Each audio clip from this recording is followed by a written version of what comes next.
Mereka yang bangkit kesadarannya karena mengenal dirinya, karena mengenal Tuhannya, itu hanya jika wa innahu, hanya jika dia mengenal Tuhannya dengan ilmu lah, ilma dengan ilmu yang membuka hakikat sesuatu tentang Tuhan. Sesuatu di sini ilmu yang menunjukkan keberadaan Tuhan, ilmu yang menunjukkan keberadaan jalan pulang kembali, pintu pulang kembali kepada Tuhan, dan ilmu yang menjadikan hidup supaya berada di dalam hakikat.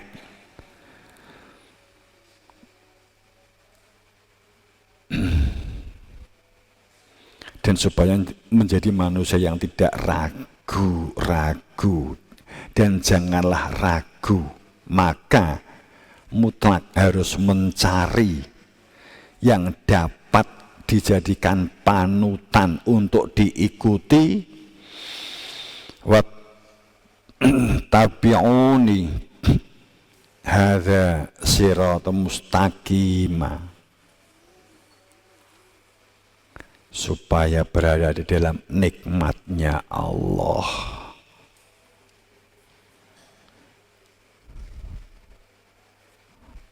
Namun memang beratnya kejujuran,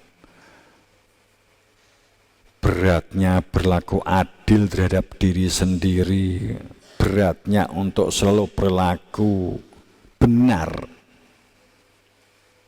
yang bersifat kesadaran ruh.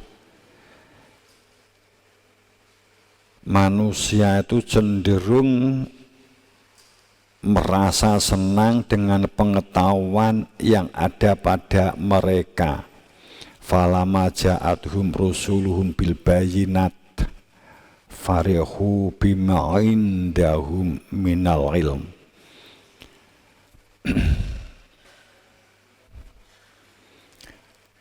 Tatkala penjelasan risalah kerasulan disampaikan di antara mereka sendiri oleh yang hak wenang dan sah, menjelaskan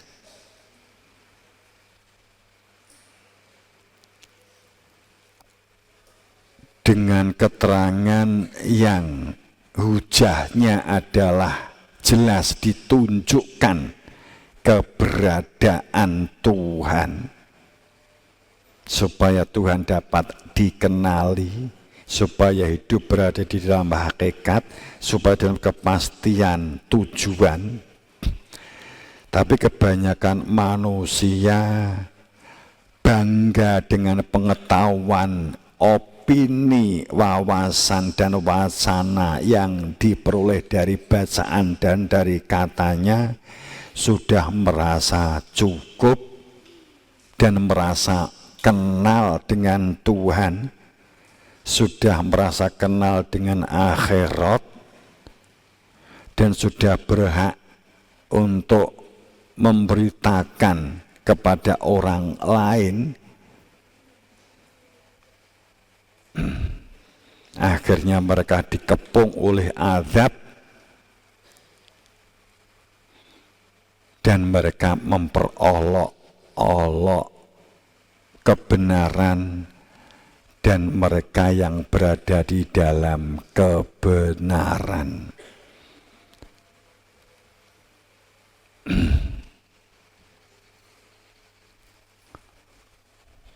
Makanya kan kalau kita ngomong tentang wal asr,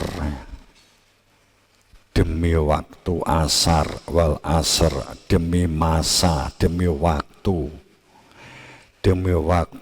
asar, demi waktu yang matahari telah condong ke barat, demi waktu yang sebentar lagi matahari itu terbenam, bahwa setiap dari diri di saat ini tidak pernah mengetahui apakah masih memiliki waktu esok, sehingga semuanya pada saat detik ini adalah wal asr, demi waktu, bahwa setiap dari diri manusia itu telah melewati masa fajarnya, masa paginya, masa siangnya, demi waktu yang sebentar lagi akan tenggelam. Sungguh bahwa manusia itu lafi, berada di dalam, benar-benar berada di dalam kerugian, berada di dalam kegelapan. Innal insan, manusia itu benar-benar rugi.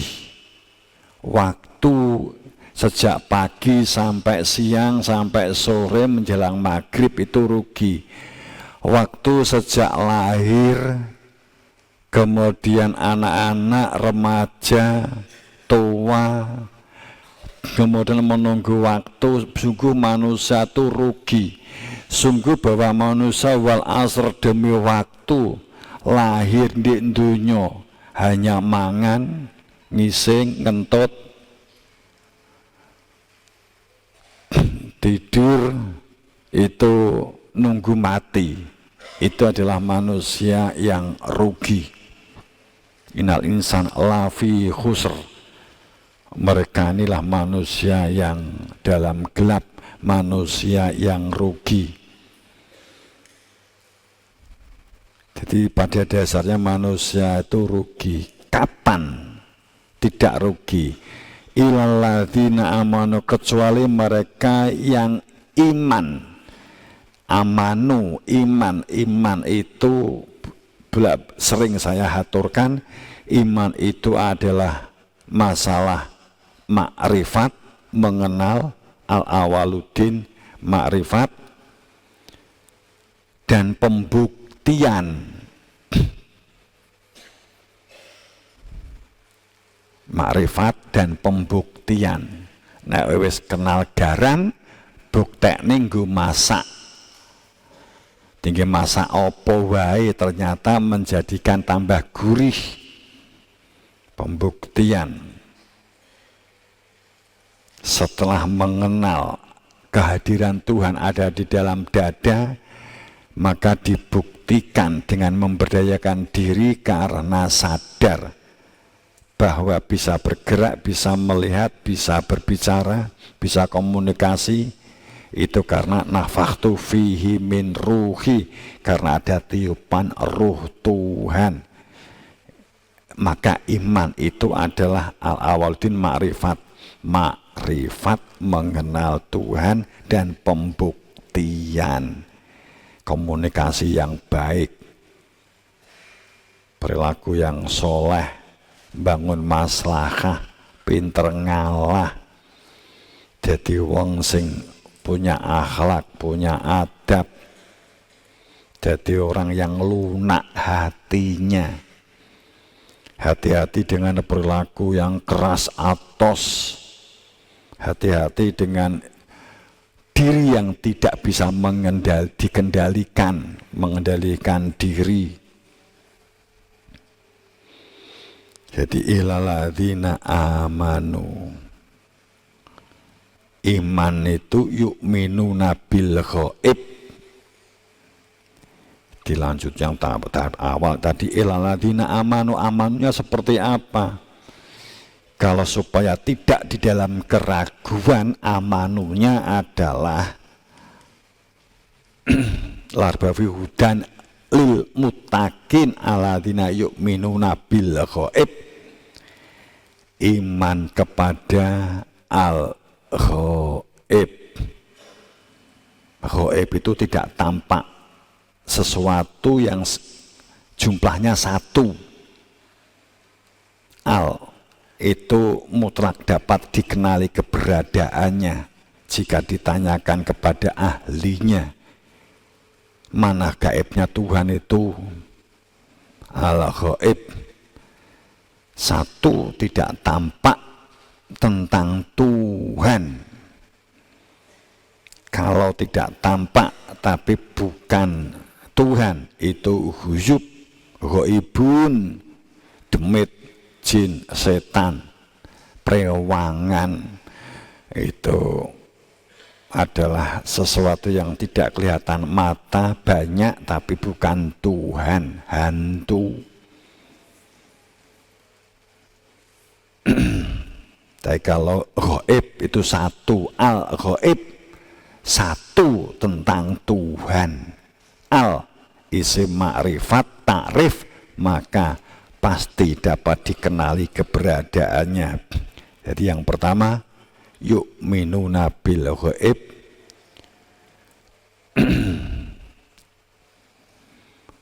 mengenal keberadaan Tuhan yang gaib. Dan yang kedua, mereka yang tidak rugi itu yang menjalankan amal soleh. Amal soleh, orang yang melaksanakan perilaku amal perbuatan soleh dalam dibangun di sebuah kemasyarakatan, itu disebut maslahah. Yu'minuna billah, yu'minuna billah, imannya bersama dengan Allah, sadar bersama dengan Allah, ada kehadiran Allah. Allah itu nama, namanya zat yang wajib wujudnya, maka mengenali sang empu nama yang al-ghaib itu yu'minuna billah wal yaumil akhir. Yang kedua, pembuktian. Pembuktian, gampangannya begitu saja, pembuktian yaumil akhir, hari akhirmu sekarang, sadar sekarang kita itu sebagai apa, posisi kita sebagai apa.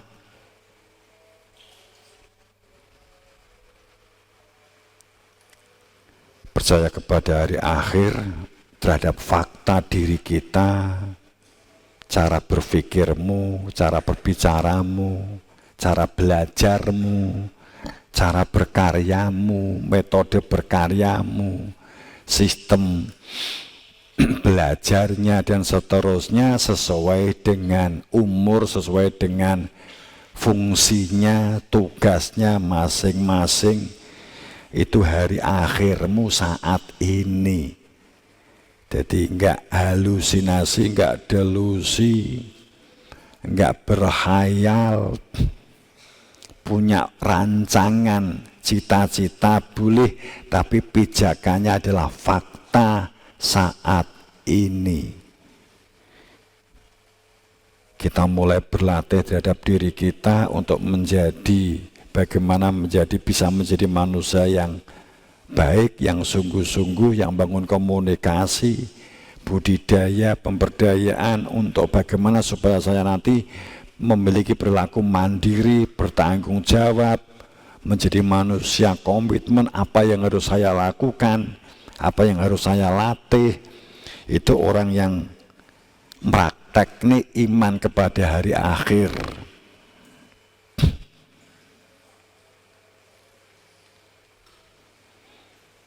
Nyata nih iman kepada hari akhir. Seperti di awal-awal tadi saya sampaikan bahwa kalau sejak kecil kita nggak waspadai, nek wis terlanjur besar kita nyesel, membenahinya berat. Makanya seperti cerita Nabi Musa dan Nabi Khidir yang terekam di dalam surat Kahfi 60 itu, 60, 61, 62 itu. Saat Nabi Khidir, Nabi Musa mencari Nabi Khidir, meminta kepada Allah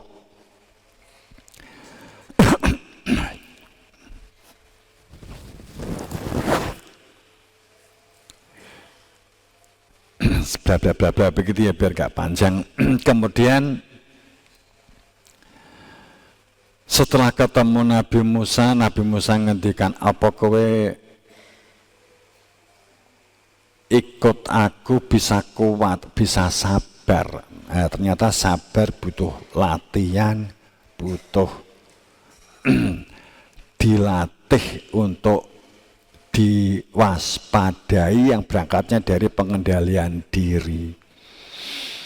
Akhirnya Nabi Musa mengikuti Nabi Khidir, berjalan di laut, naik, kemudian ketemu dengan perahu, perahunya dilubangi.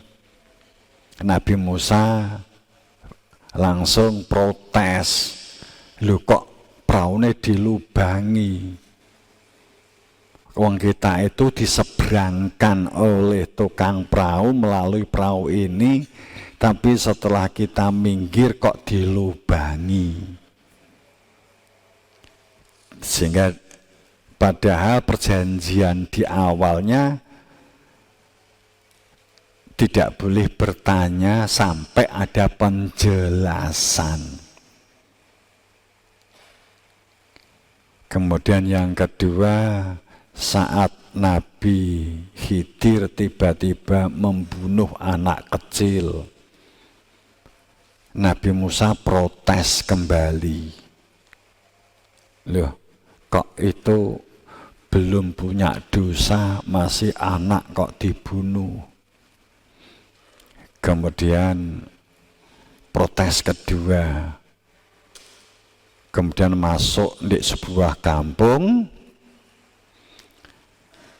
Nabi Musa dan Nabi Khidir sama Nabi Musa nggak ada orang yang memperhatikan, dicuekin, diabaikan, meminta untuk nggak ada perlindungan sama sekali. Katakanlah kampungnya rusak, perilakunya rusak. Kemudian di tengah kampung itu ada bangunan yang mau runtuh. Nabi Khidir kemudian membangun bangunan yang akan runtuh, dibenahi, didandani, diperbaiki, dikuati, mulai dari pondasinya jadi bagus kembali. Nabi Musa protes lagi. Masyarakatnya aja nggak mau peduli, nggak ada yang bantu.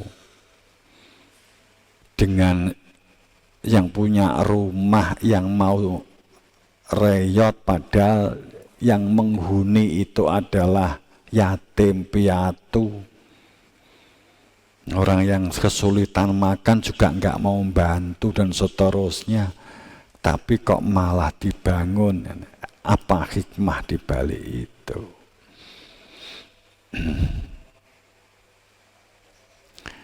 Itu kan simbol. Itu simbol. Jamaah rahimakumullah, itu simbol bahwa pada saat dilubangi, kemudian dijelaskan karena akan ada raja yang serakah, jika tahu perahu yang baik maka akan diambil. Kemudian yang kedua penjelasannya begitu ya, kebanyakan kan begitu. Kemudian pada saat ada anak kecil, nanti jika ini tua, jika ini besar, orang dia perilakunya rusak dan orang tuanya itu dipaksa untuk ingkar kafir dengan Tuhan, bahkan akan diajak untuk melakukan perilaku-perilaku rusak.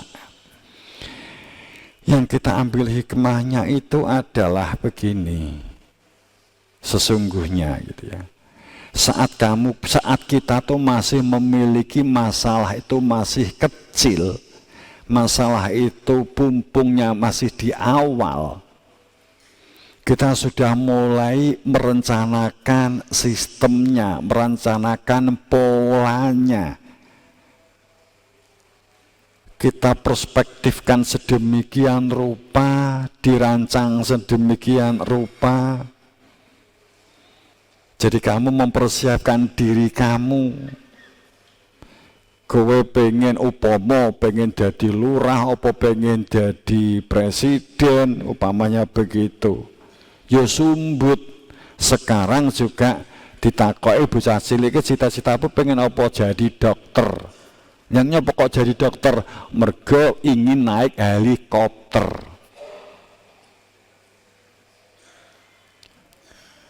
Maka yang dipersiapkan itu adalah kesungguhan sejak awal, sejak kita sekolah itu sudah mempersiapkan diri. Kalau di dalam sebuah proses kesadaran itu pun harus diambil alih, tidak orientasi dokter, tidak orientasi helikopter, tapi pada titik untuk kemudian ditransformasi menjadi sebuah kesadaran bahwa kesungguhan belajar, kesungguhan bangun komitmen, komunikasi, membangun sistem, itu adalah hal yang memang harus dilakukan bagi mereka yang menjadi manusia yang sadar, yang jiwanya itu jiwa sadar, jiwa yang memiliki kesadaran panggilan kebenaran Tuhan.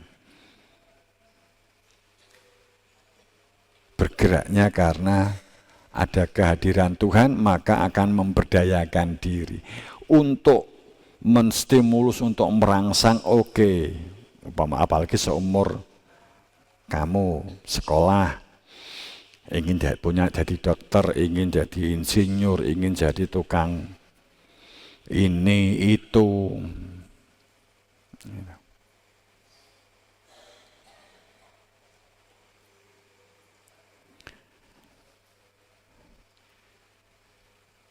Jadi pumpung situasi awal, maka sistem dibangun. Nek wis jadi kebiasaan, awalnya aras-arasan, nek wis jadi kebiasaan numpuk, maka kebodohannya sudah murokab, kebodohannya sudah membesar, maka kita menjadi sulit untuk belajar.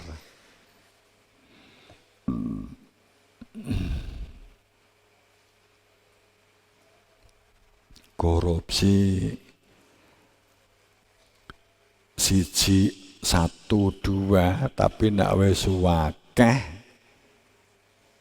anak siji loro nggak ndang diatasi, akhirnya mbrentek, meri akhirnya kabeh dadi korupsi, benaine kuangelan, kesulitan. Sampai Pak Purbaya saiki jadi idola ya. Kesulitan. Itulah sejak awal yang dibunuh itu adalah sebenarnya sih, kalau ingin memiliki kesadaran spiritual, kalau ingin kesadaran spiritual, maka itu perilaku yang sejak masih kecil. Yang kedua, perilaku anak-anak, perilaku yang gak ada dewasanya, perilaku yang kekanak-kanakan, dalam pengertian bukan pola perilakunya, bukan pikirannya, maksudnya kan begitu ya. Cah cilik itu panganan rebutan, kursi rebutan, motor rebutan, nggak gelem ngalah.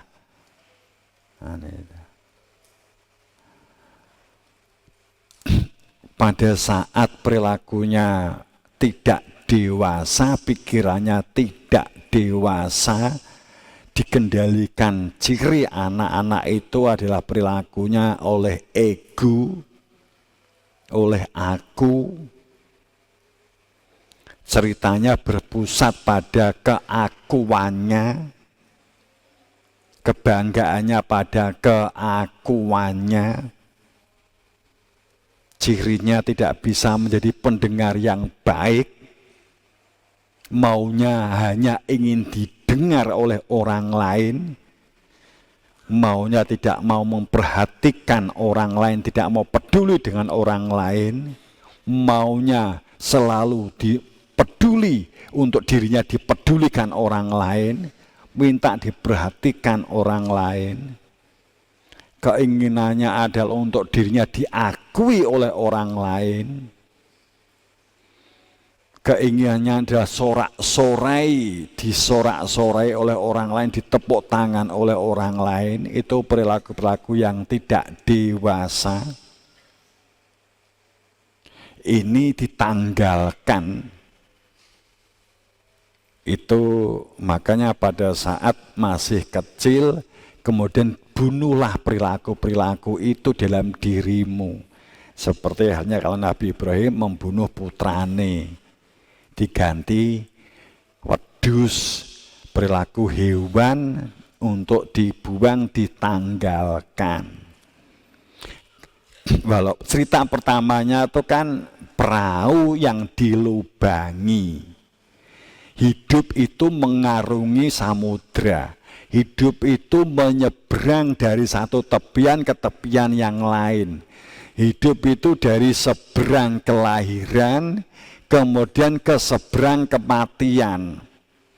Saat melakukan penyeberangan ini, kita inilah seperti sebuah perumpamaan naik perahu.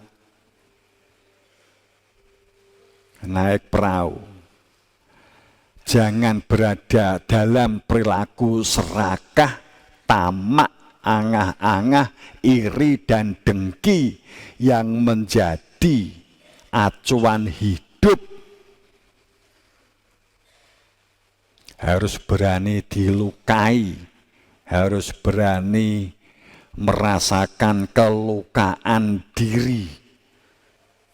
Hidup penuh dengan guncangan, godaan, ujian, harus sadar. Sekaligus lubang maknanya adalah minhajun. Supaya air dapat masuk ke dalam perahu. Supaya tidak menjadi orang yang tomak, tidak menjadi orang yang serakah, tidak dalam kendali perilaku iri, dengki, dan dendam.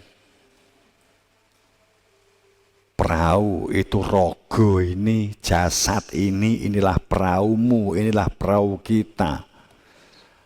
Penumpangnya kesadaran, penumpangnya adalah ruh.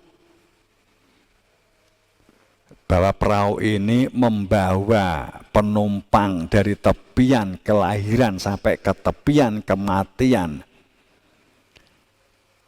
Rogo ini membawa nafathtu fihi min ruh, ditiupkan ruh untuk mengembalikan ruh yang asalnya Tuhan kepada Tuhannya.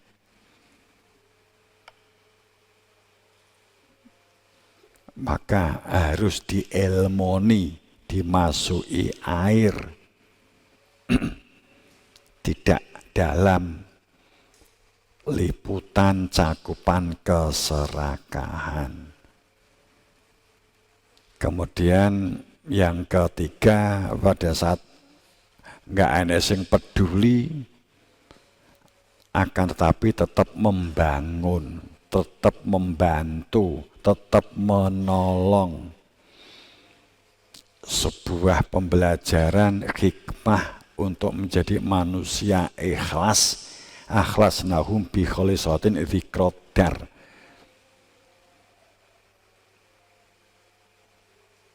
Jadi itu, dan juga sebuah perilaku intelijen gitu loh. Jadi masih kecil sudah mendeteksi dampak-dampak besar seperti apa. Jadi cerita Nabi Musa dan Nabi Khidir itu sesungguhnya pelajaran hikmah yang luar biasa. Bukan sekedar pemahaman Nabi Musa syariat, Nabi Khidirnya hakikat. Selama ini kan berhenti hanya seperti itu saja.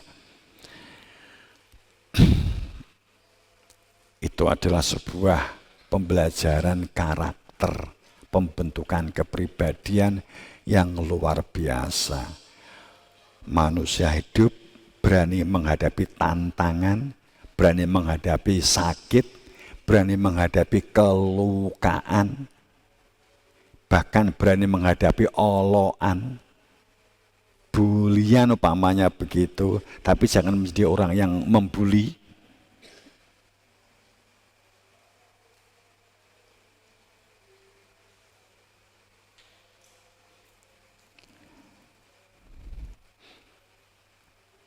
Jadi orang di dunia ini berani menghadapi pahit dan getirnya kehidupan. Karena kita sadar orientasinya adalah jiwa, kekuatan mental. Kemudian menjauhkan perilaku-perilaku tidak dewasa.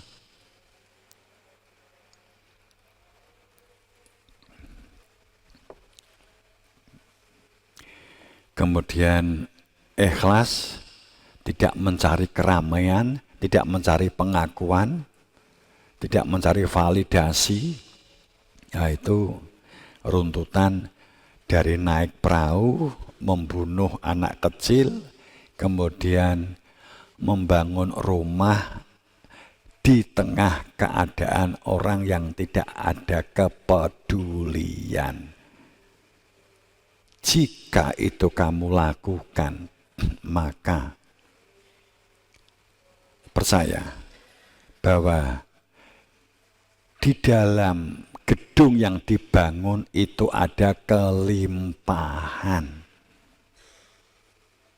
Maka di dalam cerita Nabi Khidir itu adalah kekayaannya anak yatim piatu itu. Jika dibangun ada keberlimpahan di balik ketulusan, keikhlasan, kejujuran itu. Ya, saya kira begitu.